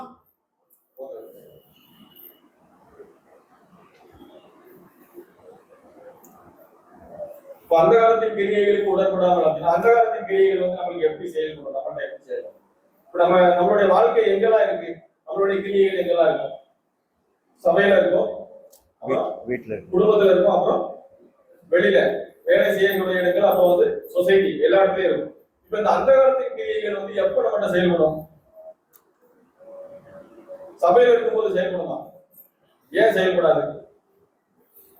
சத்தியத்தை நம்ம கேட்கிறோம், அந்த சத்தியத்தின் அடிப்படையில் செய்ய முயற்சி பண்றோம். ஒருவேளை தவறும் பட்சத்துல அந்த தவறை மற்ற சகோதர சகோதரிகளுக்கு தெரிஞ்சா என்ன செய்வாங்க, அதை எச்சரிப்பாங்க, இல்லைன்னா நம்மளுக்கு வந்து உணர்த்துவாங்க. உணர்த்தும் போது நம்ம என்ன செய்வோம் அப்படின்னா அந்த தவறை மீண்டும் செய்யாமல் நம்ம வந்து திருத்திக்கலாம். அப்போ அந்த வாய்ப்பு இருக்கு. இது சபையில இல்லாம நம்ம வந்து சபையில ஒரு மாதிரி வாழ்ந்துட்டு வெளியில போய் வேலை பார்க்கக்கூடிய இடங்கள்லயோ இல்ல சொசைட்டிலயோ நம்ம வேற மாதிரி வாழ்ந்தோம் அப்படின்னா அங்க நம்ம யாராவது அந்த சொல்லிக் கொடுக்கக்கூடிய இடங்கள்ல இருப்பாங்களா, நம்மளை அந்த உணர்த்தக்கூடிய ஒரு இடத்துல இருப்பாங்களான்னா இருக்க மாட்டாங்க. இப்போ சகோதரிகள் இருக்கும்போது ஒருத்தர் வந்து சத்தியத்துல இருந்து இன்னொருத்தர் சத்தியத்துல இல்லைங்கிற பட்சத்துல என்ன நடக்கும்? இன்னொரு வாய்ப்பு, வீட்டுல கூட நம்மளுக்கு என்ன செஞ்சுக்க மாட்டாங்க, தட்டி கேட்கறதுக்கு இருக்க மாட்டாங்க. அவங்களோட நம்ம அனுசரிச்சு போயிட்டோம் அப்படின்னா அது வெளியில தெரிய போறது. இப்ப நம்ம அந்த மாதிரி செய்யும் போது கூட அந்த மாதிரி நம்மளுக்கு வந்து என்ன ஒரு நிலைமை ஏற்படுது அப்படின்னா அந்த மறைவான ஒரு வாய்ப்பு, குற்றங்கள் புரியுறதுக்கு ஒரு வாய்ப்பு. ஆனா இந்த நேரத்துல நம்ம எதை வச்சு நம்ம அதை சரி பண்ண முடியும்? சகோதரர்களுக்கு தெரியாம நடக்கும் போது அதை எச்சரிக்கக்கூடிய விஷயம் என்ன இருக்கு? நம்மளை அந்த இடத்துல உணர்த்தக்கூடிய விஷயங்கள் நமக்கு என்ன இருக்கு அப்படின்னா தேவனுடைய வார்த்தை.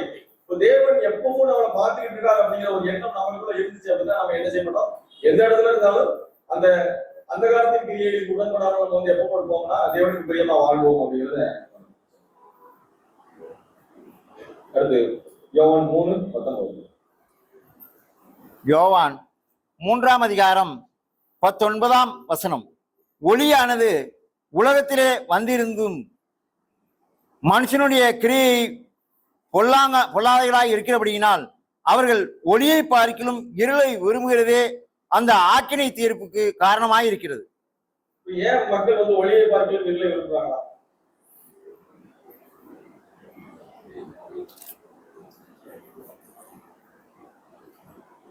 ஏன் இருளை விரும்புறாங்க? ஏன் விரும்புறாங்க அப்படின்னா நம்ம இப்ப இந்த பார்த்த மாதிரி உதாரணம். ஏன்னா இருள பண்றது எதுவுமே யாருக்கு தெரியாது, வெளியில தெரியாது. அப்ப நம்ம செய்யக்கூடிய அந்த தவறுகள், குற்றங்கள், குறைகள் வெளியில தெரியாம இருக்கிறது என்ன செய்வாங்க அப்படின்னா இருளை பார்க்கலும் சரி ஒளியை பார்க்கலும் இருளை விரும்புறாங்க. அதே மாதிரிதான் இஸ்ரேல் ஜனங்களுக்கு வந்து ஆண்டவர் இயேசு கிறிஸ்து சொல்லக்கூடிய வார்த்தை கூட எப்படி இருந்துச்சு அப்படின்னா அவங்களுக்கு ஏற்றுக்கொள்ளக்கூடிய ஒரு நிலைமையில இல்லை. அவங்க வந்து மாற என்ன செஞ்சாங்க அப்படின்னா அதை வந்து வெறுக்கக்கூடியதும் பகைக்கக்கூடிய ஒரு நிலைமைக்கு போயிட்டாங்க. ஏன் அப்படின்னா அவங்க இருளே வாழ்ந்து பழகிட்டாங்க. அதனால அவங்க வந்து ஒளியை வந்து பகைச்சாங்க அப்படிங்கிறத. இப்ப 6 நாள் நமக்கு இந்த மண்ணால நம்ம வாசிப்போங்க. 7 நாள் 6 நாள் தேவன் வேலை செய்தால் 7ஆம் நாள் ஓய்ந்திருந்தார். அதே மாதிரி நம்ம என்ன செய்யணும், 6 நாள் வேலை செய்யணும், 7ஆம் நாள் ஓய்ந்திருக்கோம். அப்படியா? நம்மளுக்கு வந்து என்ன செய்யணும், 7 நாளும் நம்மளுடைய கிரியைகள், நம்மளுடைய செயல்பாடுகள் எல்லாமே எப்படி இருக்கணும் அப்படின்னா தேவனுக்கு பிரியமா இருக்கணும். அப்படின்னு அது எப்படி இருக்கணும், முழு ஆத்மாவோடும் முழு உள்ளத்தோடும் இருக்கணும் அப்படிங்கிறத. அப்ப யாரு பாக்குறாங்க யாரு பார்க்கல அப்படிங்கிற ஒரு எண்ணம் யாருமே இருக்கக்கூடாது அப்படின்னா நம்ம யாரு பார்த்தாலும் பார்க்கலனாலும் என்னுடைய செயல்பாடு ஒரே மாதிரிதான் இருக்கும் அப்படிங்கிற ஒரு நிலைமையில நம்ம இருக்கணும். இப்ப லேவியர்கள் இருக்காங்கல்ல, லேவியர்கள் பலி செலுத்துறாங்க. பலி செலுத்துறதுக்கு முன்னால அவங்க என்ன செய்வாங்க, தங்களை சுத்திகரித்துக் கொள்வாங்க. ஏன் சுத்திகரிக்கிறாங்க? தேவன் ஏற்புடைய ஒரு பலி செலுத்தணும் அப்படின்னா அவங்களுடைய சுத்திகரிப்பு அவசியம். இப்போ நாம் 7 நாளும் 7 நாள்ல 6 நாள் வெளியில உலக பிரகாரமா வாழ்ந்துட்டு வெளியில வாழ்ந்தது எதுவுமே நான் எப்படி வாழ்ந்தது யாருக்கும் தெரியாது. அப்ப நான் இங்க வந்து இந்த 7வது நாள் மட்டும் நான் அந்த ஒரு சதியை பேசும்போதோ இல்ல சகோதர சகோதரோட ஐக்கியத்தை பகிர்ந்து கொள்ளும்போதோ அந்த நேரத்துல மட்டும் என்னைய வந்து நான் வந்து நல்லவனா காட்டிக்கிட்டா அதுல என்ன ஏதாவது அந்த பழி வந்து ஏற்றுக்கொள்ளப்படுமா? நான் இங்க என்ன வேலை செஞ்சாலும் அது ஏற்றுக்கொள்ளப்படாது. எவ்வளவு பெரிய சாக்ரிஃபை பண்ணாலும் அது தேவனுடைய பார்வையில அது ஒண்ணுமே கிடையாது. அந்த சாக்ரிஃபை அங்கீகரிக்கவே படாது. அப்போ தேவன் மத்தியில நம்மளுடைய சாக்ரிஃபை அங்கீகரிக்கப்படணும் அப்படின்னா என்ன செய்யணும் அப்படின்னா நம்மளுடைய செயல்பாடு 6 நாளும் எப்படி இருந்தோ அப்படியே 7 நாள் இருக்கணும். அந்த 6 நாளும் இருந்து 7வது நாள் இருக்கணும் அப்படின்னா அந்த 6 நாள் கிரியை எப்படி இருக்கணும்? 7வது நாள் கிரியை எப்படி இருக்கு அதே மாதிரி தான் நம்மளுடைய 6 நாள் கிரியை இருந்தாதான் அந்த 7வது நாள் சபைக்குள்ள வரும்போது ஜனங்கள இருக்கும்போது நம்மளுடைய செயல்பாடு எப்பவும் ஒரே மாதிரி இருக்கும் அப்படிங்கிறது. இப்போ உதாரணத்துக்கு நம்ம வந்து டெய்லி நான் வந்து சாக்ரிஃபை பண்றேன், நான் வந்து நல்ல சகோதர சகோதரிகள் மத்திய நல்லா ஊழியம் பண்றேன் அப்படிங்கறத நம்ம சொல்லிருந்தோம். எனக்கு எந்த டைம் கிடைச்சா கூட நான் என்ன செய்ய மாட்டேன், டிவி பார்க்க மாட்டேன், எங்க வீட்டுல கேபிள் டிவி கிடையாது எது கிடையாது அப்படின்னு சொல்லிட்டு வீட்டுல இருக்கும்போது நான் வந்து என்ன செய்வேன், சும்மா இருக்கும்போது போறவே ஷார்ட்ஸ் இல்ல டிவி இருக்கிறவங்க டிவி பார்த்துட்டு வந்தா என்ன நடக்கும்? அந்த சாக்ரிஃபை எப்படி பண்றதா இருக்கும்? அது யாருக்கும் பார்க்கல, சகோதர சகோதரிகளுக்கு யாருக்குமே தெரியாது, வெளியில என்ன நடக்குன்னு தெரியாது. ஆனா நான் எப்பவும் சொல்லும் போதும் ஒரு சகோதர சகோதரியோட கூடும் போதும் என்னோட பேச்சு எப்படி இருக்கும் அப்படின்னா நான் ஒரு நிமிஷம் கூட என்னோட வாழ்க்கையில வந்து நான் பேசினா செயல்படுத்துறது கிடையாது, எல்லாமே தேவனுக்காக தான் செய்யறேன் அப்படின்னு சொல்லி பேசிட்டு போய் நம்மளுடைய செயல்பாடு அப்படின்னு என்ன நடக்கும் அப்படின்னா அந்த கேட்டுக்கு இருந்தாரு அந்த சகோதரர் என்ன செய்வாரு, சகோதரர் நல்லா வாழ்றாரு நம்ம வந்து என்ன செய்யணும் அப்படின்னு சொல்லி இவர் ட்ரை பண்ணி இவர் வாழ்ந்துட்டு இருப்பாரு. ஆனா அவர் என்ன செய்வார் அப்படின்னா அதே நிலைமையில இருப்பாரு. அவருடைய பலி எங்கே போகாது அப்படின்னா பலிபீடத்துக்கே போகாது, சும்மா மறுபடியும் காத்தோட காத்தா போன மாதிரி தான் போயிடும் அப்படிங்கிறத கவனிக்கணும். அதனாலதான் அந்த தவறு செய்யக்கூடிய ஜனங்கள் எப்பவுமே என்ன செய்வாங்க அப்படின்னா இருளை விரும்புவாங்க, ஒளியை வந்து வெறுப்பாங்க அப்படிங்கிறத கவனிக்கணும். 1 பேதுரு 3ஆம் அதிகாரம் 12 1 பேதுரு 2ஆம் அதிகாரம் 1 பேதுரு 3ஆம் அதிகாரம் 12ஆம் வசனம் முதல். கர்த்தருடைய கண்கள் நீதிமான்கள் மேல் நோக்கமாயிருக்கிறது, அவருடைய செவிகள் அவர்கள் வேண்டுதலுக்கு கவனமாயிருக்கிறது. தீமை செய்கிறவர்களுக்கோ கர்த்தருடைய முகம் விரோதமாயிருக்கிறது. நீங்கள் நன்மையை பின்பற்றுகிறவர்களானால் உங்களுக்கு தீமை செய்கிறவன் யார்? அப்போ கர்த்தருடைய கண்கள் நோக்கமா இருக்கு யார் மேலன்னா தீமை செய்யறவங்களே நன்மை செய்யணும். அதாவது நீதிமான்கள் மேலே நீதிமான் யாரா இருந்தாலும் கர்த்தருடைய கண்கள் நோக்கமா இருக்கு. ஆனா நீதிமான்கள் வந்து கூப்பிடுதலுக்கு அவர் வந்து சரி எப்பவுமே திறந்திருக்காரு. நீதிமான்கள் ஏன் கூப்பிடணும்? இப்போ நீதிமான் இருக்காரு அப்படின்னா அவருக்கு ஒரு ஒரு சரியா வாழ்ந்தும் ஒரு குறைபாடு இருக்கு அப்படின்னு சொல்லிட்டு ஒரு கருத்து இருக்கு அப்படின்னா அவர் என்ன செய்யணும் அப்படின்னா இப்போ நான் இருக்கேன், நான் எந்த வித அதாவது சகோதரனுக்கு விரோதமாகவும் சகோதரிக்கு விரோதமாகவும் தவறு செய்யாத பட்சத்துல என் மேல ஒரு குற்றம் சாட்டப்படுது அப்படின்னா நான் என்ன செய்யணும்? மீண்டும் அந்த என்னோட என் மேல குற்றம் சாட்டப்பட்ட சகோதரருக்கு எப்போ வாய்ப்பு கிடைக்குமோ அந்த சகோதரிக்கு எப்போ வாய்ப்பு கிடைக்குமோ அந்த டைமை பயன்படுத்தணும். நான் மாறா என்ன செய்யணும்? என்ன தவறா புரிஞ்சுக்கிட்டாங்கன்னா ஓகே, அது அவங்களோட முடிவு. இப்ப நான் என்ன செய்யணும் அப்படின்னா தேவன்கிட்ட விண்ணப்பம் பண்ணணும். அந்த விண்ணப்பத்தை தேவன் கேட்பார், கேட்டு என்ன செய்வார் அப்படின்னா நம்மளுடைய அந்த அந்தகார கிரியைகளுக்கு நம்மளை நீங்களாக. இப்ப அந்தகார கிரியைகள் எப்படி உருவாகுது அப்படின்னு சொல்லி சொல்லணும்னா அதுக்கு 3 காரணங்கள் சொல்றாரு. அது ரசத்துல ரீஃபரன்ஸ் வந்து என்ன பண்றாங்கன்னா 45:22 அப்படிங்கிற ரீஃபரன்ஸ்ல அந்தகார குற்றங்கள் உருவாகுறதுக்கு வந்து காரணம் என்ன? அந்தகார குற்றங்கள் வந்து 2 டைப்பா இருக்கு.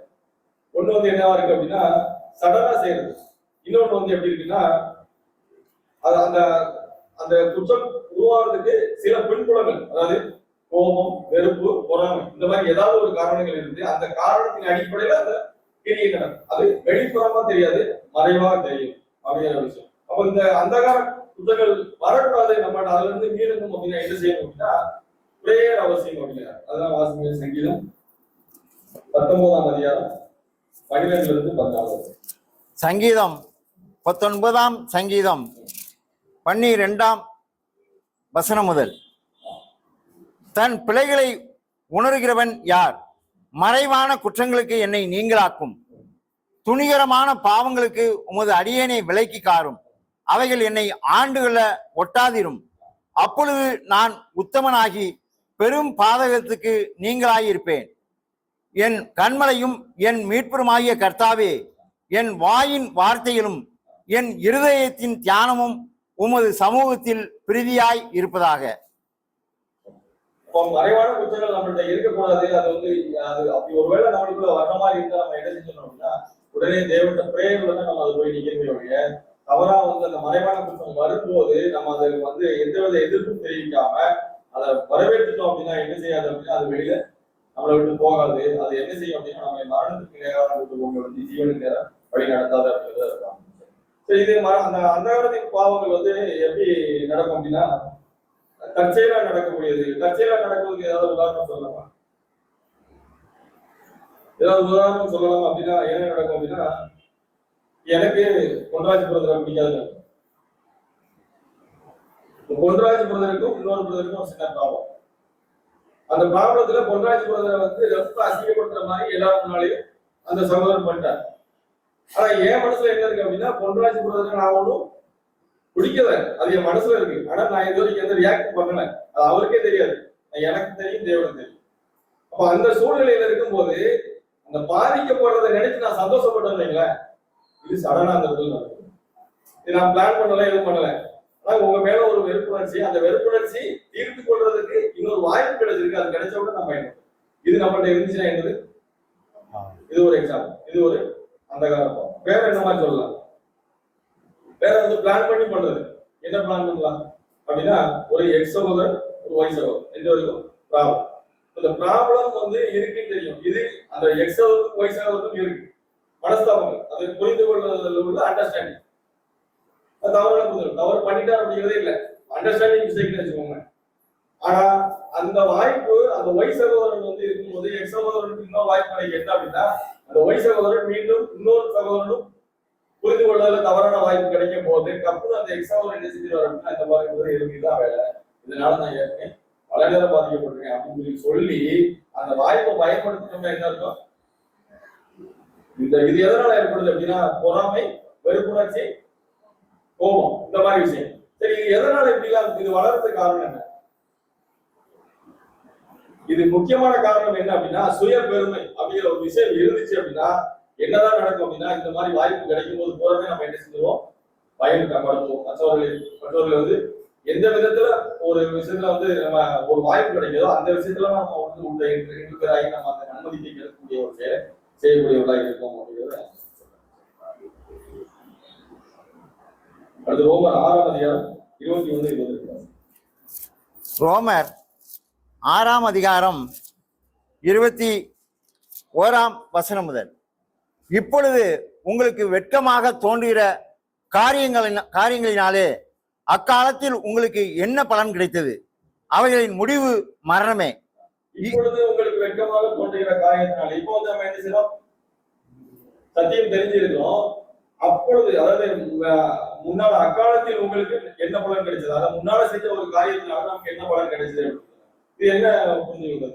முன்னால சத்தியம் தெரியாத நிலைமையில இருந்தப்போ ஒரு விஷயம் செஞ்சிருப்போம்.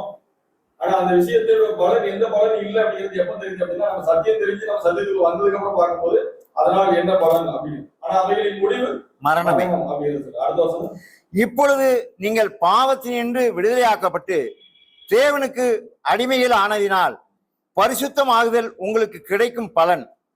இப்பொழுது நீங்கள் பாவத்தினின்று விடுதலையாக்கப்பட்டு தேவனுக்கு அடிமையானதினால். தேவனுக்கு அடிமையானதினால என்னது எப்படி புரிஞ்சுக்கிறது? முன்னால ஒரு நிலைமையில இருந்தோம், சத்தியம் தெரிஞ்சுட்டு சத்தியம் தெரிஞ்சு வந்துட்டோம். வந்து இப்போ நாம் செய்யக்கூடிய கிரியையினால யாருக்கு பலன்? தேவனுக்கா? தேவனுக்கு ஏதாவது பலன் இருக்கா? இது எல்லா பலனும் யாருக்கு தான் அப்படின்னா நமக்கு தான். நமக்கு அந்த பலன் முடிவு என்னது? ஜீவன். இதுக்கு முன்னால செஞ்ச விஷயத்தின் மரணம், இப்போ செய்யக்கூடியது ஜீவன். இது எப்படி புரிஞ்சுக்கலாம்? இஸ்ரேல் ஜனங்களை வந்து தேவன் வழிநடத்தினாங்கல்ல, நியாயப்பிரமாண கட்டளை கொடுத்து வழிநடத்தினாங்க. நியாயப்பிரமாண கட்டளைக்கு கீழா அவங்க வந்தாங்க, அது ஒரு குரூப் பிரிச்சு கொண்டு வந்தாங்க. அந்த விஷயத்தை செஞ்சா அவங்களுக்கு ஜீவன். கட்டாயம் அவங்க என்னதான் செஞ்சாகணும், இஸ்ரேல் யூதர்களா பிறந்த ஒவ்வொருத்தரும் என்னதான் செஞ்சாகணும், நியாயப்பிரமாணத்தை கடைபிடிச்சாகணும். ஆனா நமக்கு என்ன இருக்கு? நம்மளை கட்டாயப்படுத்துறாங்களா யாராவது? சத்தியத்துக்கு வாங்க, இதன்படி செய்யுங்க, கிறிஸ்துவும் வழியை பின்பற்றி நடங்க அப்படின்னு யாராவது கூப்பிட்டாங்களா? அழைப்பு வந்தது, பொதுவான அழைப்பு தான். சத்தியத்தை கேட்டோம், கேட்டுட்டு நாம தான் என்ன செஞ்சோம், வாலிபே தான் சாக்ரிஃபை பண்றேன்னு சொல்லிட்டு நாம தான் வந்து என்ன செஞ்சோம் அப்படின்னா, தேவனோட உடன்படிக்கை செய்து கொண்டு கிறிஸ்துவின் அந்த அடிச்சூடலை பின்பற்றி நடக்க நான் தயார் பண்ணிட்டு நாம தான் வந்தோம். வந்த நாம என்ன செய்யறோம் அப்படின்னா, என்ன பண்றோம், சரியான முறையில நடக்க முடியாம அதாவது தாங்கி நடக்கக்கூடியவர்களா இருக்கிறோம். சரி, அப்போ இங்க என்னதான் நம்ம சாக்ரிஃபைஸ் பண்ணாலும் என்னதான் கிரியேட் பண்ணாலும் அதன் பலன் யாருக்கு அப்படின்னா யாருன்னா ஒவ்வொருத்தரும் வாழக்கூடிய வாழ்க்கை அவங்களுக்கு தான். இப்போ எனக்கு பதிலாக என்னுடைய மனைவியோ என்னுடைய குழந்தைகளுக்கு பதிலாக நானோ யார் வாழ முடியுமா அப்படின்னா வாழ முடியாது. இந்த அழைப்பு ஒவ்வொன்றும் தனிப்பட்ட அழைப்புல நாம் தான் வாலண்டியரா வந்து இந்த வேலையை செஞ்சிருக்கோம் அப்படின்னு சொல்லிட்டு நான் சத்தியத்தின் அடிப்படையில் என் ஜீவனை கொடுக்குறேன் அப்படிங்கிற மாதிரி நாம் தான் அவங்க செஞ்சிருக்கோம். தேவனோட உடன்படிக்கை பண்ணிருக்கோம். உடன்படிக்கை செய்து கொண்டு நாம் என்ன செய்யணும் அப்படின்னா அதை நிறைவேற்றக்கூடியவர்களா இருக்கணும் அப்படிங்கிறது. 3ஆம் அதிகாரம் 17ஆம் வசனம். பிரசங்கி 3ஆம் அதிகாரம் 17ஆம் வசனம் முதல் சகல எண்ணங்களையும் சகல செய்கைகளையும் நியாயம் தீர்க்கும் காலம் இனி இருக்கிறபடியால் சன்மார்க்கனையும் துன்மார்க்கனையும் தேவன் நியாயம் தீர்ப்பார் என்று என் உள்ளத்தில் எண்ணினேன். இப்ப நான் ஒரு தப்பு பண்ணிட்டேன், பண்ணலன்னு இல்லை, பண்ணிட்டேன். சகோதரர் சக்திகள் பிரதருக்கு நான் ஒரு தப்பு பண்ணிட்டேன். சக்திகள் பிரதர் வந்து என்ன செய்யணும்? மன்னிக்கணும். அதான் கரெக்ட். மன்னிக்காம அவர் எனக்கு உள்ள அந்த பகையை வச்சுக்கிட்டு வேற ஏதாவது பண்ணாங்க அப்படின்னா என்ன செய்வதா இருக்கும்? ரிவீஸ் எடுத்தா என்ன அர்த்தம்? தேவன் கொடுக்கக்கூடிய வசனத்தை அடிப்படையில் பார்க்கும்போது தேவன் கொடுக்கக்கூடிய ஜட்ஜ்மெண்ட்டை நான் கையில் எடுக்கேன். தேவன் வந்து என்ன செய்யறாரு? சும்மா இருக்காரு, அவருக்கு செய்ய தெரியாது எதுவுமே. எனக்கு விரோதமா பாவம் பண்ணவங்களுக்கு என்ன செய்யணும்? தேவன் தண்டனை கொடுக்கறது இல்லை, அதை நான் கையில் எடுத்துக்கிறதுன்னு சொல்லிட்டு நான் அந்த அதிகாரத்தை கையில் எடுத்த மாதிரி இது பண்ணலாம். இப்ப நம்ம என்ன பண்ணணும்? ஒரு சகோதரருக்கு விரோதமா ஒரு சகோதரருக்கு உண்மையா செஞ்சிருந்தாலும் நாம என்ன செய்யணும் அப்படின்னா அதை என்ன செய்யணும்? நியாயம் தீர்க்கிற ஒருத்தர் இருக்கா. ஒருவேளை தப்பு பண்ணியிருந்தா கண்டிப்பா நியாயம் இருக்கா. தப்பு பண்ணலைன்னா ஒருவேளை நாம் தான் தவற புரிஞ்சுட்டோம்னா என்ன கிடைக்கல, நம்ம தானே வாங்க முடியாது. அப்ப அந்த மாதிரி ஒரு நிலைமைக்கு நம்ம பயிரக்கூடாது அப்படின்னா என்ன செய்யணும் அப்படின்னா வெயிட் பண்ணணும். தேவனுடைய நியாய தீர்ப்பு கண்டிப்பா உண்டு அப்படிங்கறத எல்லாரும் பொறுமையா வெயிட் பண்ணி தேவன் பாத்துக்குவாரு. எல்லாரும் எதுக்காக வந்திருக்கோம்? நீங்க ஏதாவது அதிகாரத்தை செலுத்துறதுக்காக வந்திருக்கோம் இல்ல. எல்லாரும் வந்து என்ன செஞ்சிருக்கோம் அப்படின்னா உள்ள வரும்போது என்னதான் செஞ்சிருக்கோம்? நான் வந்து என் எல்லா விஷயத்தையும் வந்து தேவனுக்காக அங்கீகரிக்கிறேன், நான் வந்து சாக்ரிஃபை பண்றேன். வந்ததுக்கு அப்புறம் நம்ம ஈகோலா இருந்துச்சு என்ன அர்த்தம்? சாக்ரிஃபை பண்ண ஸ்டார்டே பண்ணலன்னு அர்த்தம். இப்போ ஈகோ அந்த ஈகோ இருக்கிறதுனால நம்ம என்ன செய்வோம் அப்படின்னா விட்டு கொடுக்க முடிய ஒரு நிலைமை இல்லை. என்னோட ஈகோ பாதிக்கப்படும் போது நான் யார் அப்படிங்கிற ஒரு எண்ணம் எனக்கு வெளிப்படும். நான் எப்படிப்பட்ட ஆளு என்னை வந்து இவ்வளவு அசிங்கப்படுத்திட்டாங்க அப்படிங்கிற ஒரு எண்ணம் எதனால அப்படின்னா அந்த சுயம் அப்படிங்கிற ஒரு விஷயம் சாகலை அப்படின்னா விஷயம். அப்ப சுயமே சாகல, சுயத்தை வெறுத்து வந்திருக்காங்க எப்படி சொல்ல முடியும்? தேவன் பார்த்துட்டே தான் இருக்காரு. அப்ப அப்படி இருக்கும் போது அந்த சுயம் அப்படிங்கிற விஷயத்த சாக கொடுத்தனா அதை மீண்டும் உயிர் கொடுக்க கூடாது அப்படின்றத அடுத்து பிரசங்கி 3ஆம் அதிகாரம் 17ஆம் வசனம். 2 கொரிந்தியர் 6:14. 2 கொரிந்தியர் 6ஆம் அதிகாரம் 14ஆம் வசனம். அந்நிய நுகத்திலே அவிசுவாசிகளுடன் பிணைக்கப்படாது இருப்பீர்களாக. நீதிக்கும் அநீதிக்கும் சம்பந்தம் ஏது? ஒளிக்கும் இருளுக்கும் ஐக்கியம் ஏது? அந்த இருளுக்குரிய காரியங்களை செய்கிறவங்கள்ட்ட நம்ம போய் உடன்படுத்தோம்னா என்ன நடக்கும் அப்படின்னா அவங்களுடைய நுகம் நம்ம மேலேயே ஏறிடும். நாமும் அதே வேலையை செய்ய ஆரம்பிச்சிருவோம், ஸ்டார்ட் பண்ணிடுவோம். அதை யாராலையும் தடுக்க முடியாது. ஏன் அப்படின்னா நாம என்ன செஞ்சோம்? அந்த நுகத்துல போய் நாம கருத்து கொண்டு வச்சுட்டோம். இருளுக்குரிய காரியங்களை செய்யக்கூடியவர்களோடு போய் ஐக்கியப்படுத்தோம் அப்படின்னா என்ன செய்வாங்க அப்படின்னா அந்த நுகம் நம்ம மேலே ஏறி நாமும் அதே நுகத்தை சுமக்கக்கூடியவர்களா மாறிடுவோம். அதனால இருளுக்கும் ஒளிக்கும் ஐக்கியம் எது அப்படிங்கிறத சொல்றாங்க. அடுத்த வருஷம் 15ஆம் வசனம். ரோமர்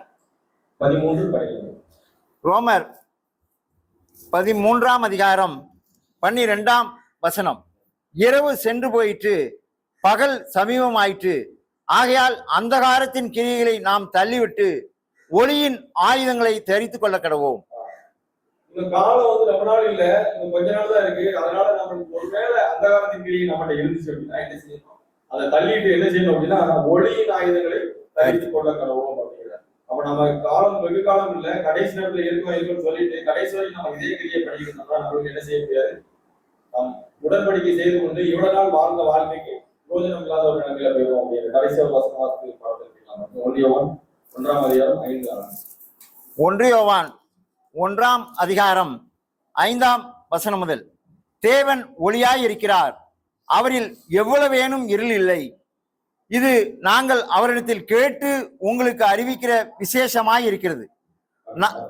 நாம் அவரோட ஐக்கியப்பட்டவர்கள் என்று சொல்லியும் இருளிலே நடக்கிறவர்களாய் இருந்தால் சத்தியத்தின்படி நடவாமல் பொய் சொல்லுகிறவர்களாய் இருப்போம். நாம் அவரோடு நடக்கிறவர்கள் என்று சொல்லி, அதாவது தேவன் ஒளியா இருக்கிறார், அவர் ஒளியில இருக்கிறாரு, நாமளும் என்ன செய்யணும், ஒளியிலே தான் இருக்கணும். நாம் அவரோடு நடக்கிறோம்னு சொல்லிட்டு நாம் அந்த காலத்தின் கிரியையின்படி நடந்தோம் அப்படின்னா என்ன செய்யறோம் அப்படின்னா, நாம் வந்து என்ன செய்யல, சத்தியத்தின் அடிப்படையில் நடக்கல அப்படிங்கிறத நாம் சத்தியத்தின் அடிப்படையில் நடக்க தேவன் நமக்கு கிருபை செய்வாங்க.